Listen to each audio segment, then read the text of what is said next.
Welcome to the latest USL Championship in 10. My name's Jason Longshore. Thanks for listening here on the SDH Network. Let's get into the 10 things that you need to know about the USL Championship after Week 7. Number 1, there's a new contender in the Eastern Conference emerging. They've won 4 straight matches. Indy 11.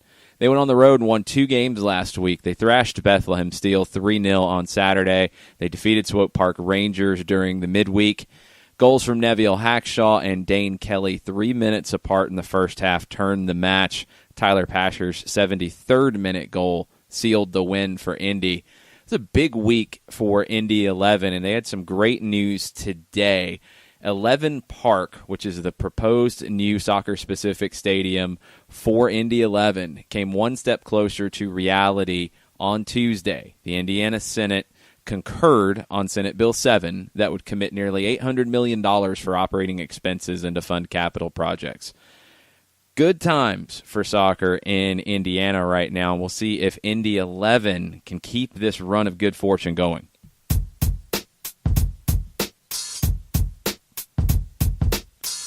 The good news continues for Indy 11. Dane Kelly, forward for Indy, was named USL Championship Player of the Week. The Jamaican forward scored 3 goals and added 1 assist during the 2 wins for Indy 11 last week. These were Kelly's first goals for the 2019 season. 2018, he spent under contract to DC United. He played a handful of matches in the USL with the Richmond Kickers on loan. 2017, however, he was the Golden Boot winner with 18 goals for Reno 1868. Before that, he had 3 straight double-digit goal seasons for the Charleston Battery from 2013 to 2015. Kelly is the all-time leading scorer in the history of the USL with 70 regular season goals. He's added 5 in postseason play. And this current run of form, look, with 4 career caps for the Jamaican national team, the 28-year-old is looking for this good run to continue to put himself in contention for a CONCACAF Gold Cup roster spot this summer.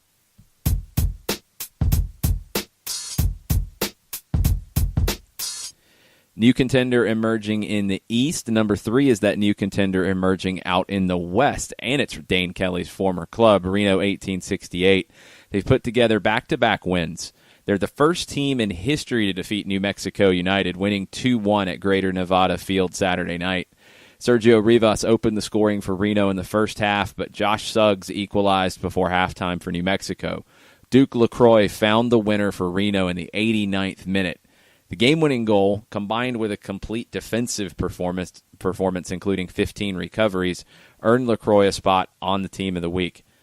The win pulls them to 2 points behind Portland Timbers 2 in the Western Conference standings.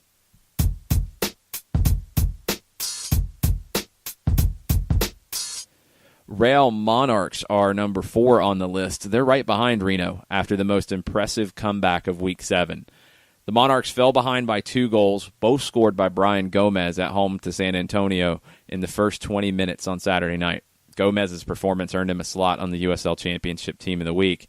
However, the Monarchs answered that wake-up call in a huge way. They outshot San Antonio 21-4 for the remaining 70 minutes of the match. Thanks to our friend Nicholas Murray, his excellent column, The 18, over at USLChampionship.com, had that nugget in it this week. Michael Chang and Jack Blake converted penalties early in the second half to tie the match, and Kyle Coffey's 72nd minute goal completed the comeback for Real Monarchs.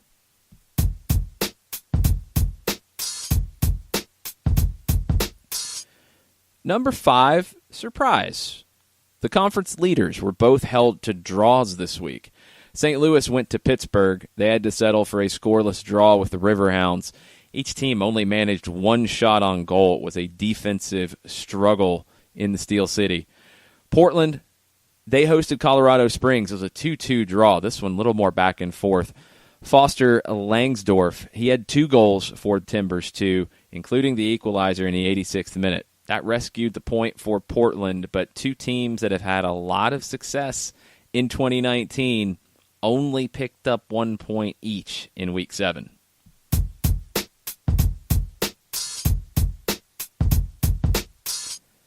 Number 6, those were not the most surprising results of the weekend.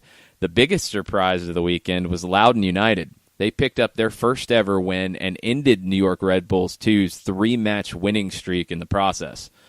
Red Bulls 2 opened the scoring early. Matthias Jorgensen scored his first goal since joining the parent club in February. From there, it was all Loudoun United. Orlando Sinclair equalized. He converted on his own rebound in the 14th minute.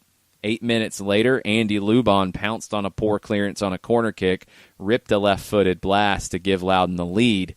Goalkeeper Callie Brown made 2 big saves a couple minutes apart in the second half to maintain that lead, and Akeem Ward's cross picked out Kyle Murphy on the back post to seal the win in the 78th minute. Loudoun United, first ever win, and a big one over their rivals, New York Red Bulls 2.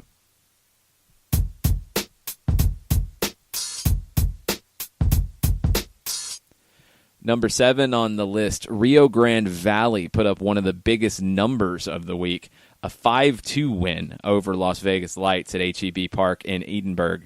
Malik Foster was one of the stars of the show for Los Toros, scoring 1 goal, assisting on another.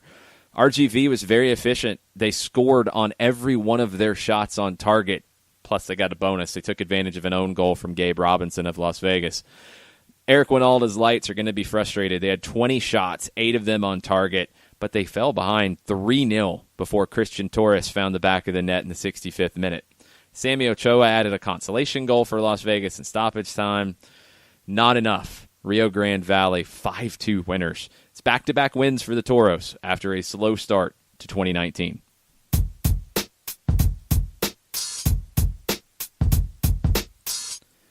Number 8 on the list, he didn't win Player of the Week, but Jared Van Schaik of the Charleston Battery was another big star in Week 7. The Battery won 3-1 at home at MUSC Health Stadium against Nashville SC. Van Schaik scored twice. He opened the scoring in the 14th minute with a left-footed half volley from just inside the 18-yard box. Arthur Basua, he finished off a nice counter for the Battery in the 64th minute, making it 2-0. Slotting Kotaro Higashi's through ball past Nashville goalkeeper Matt Pickens.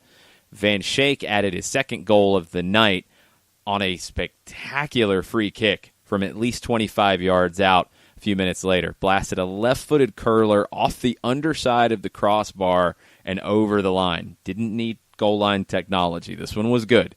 Daniel Rios, he added a late goal from the spot for Nashville to ruin the clean sheet, but it was a big win for Charleston and a really big night for Jared Van Schaik.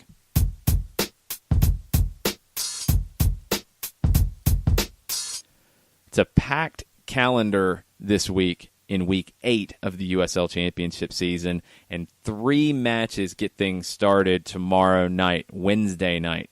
Atlanta United 2 kicks things off, hosting the Tampa Bay Rowdies. A win for the visitors would see Tampa Bay move into first place in the East. A win for Atlanta would be their 3rd in a row, and they would pull to 1 point behind St. Louis FC. Big match there, and I'll be there with someone else you know. John Nelson will be calling the game for ESPN+.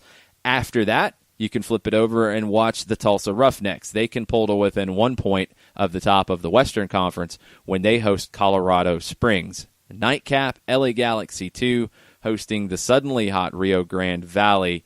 All those games are available on ESPN+.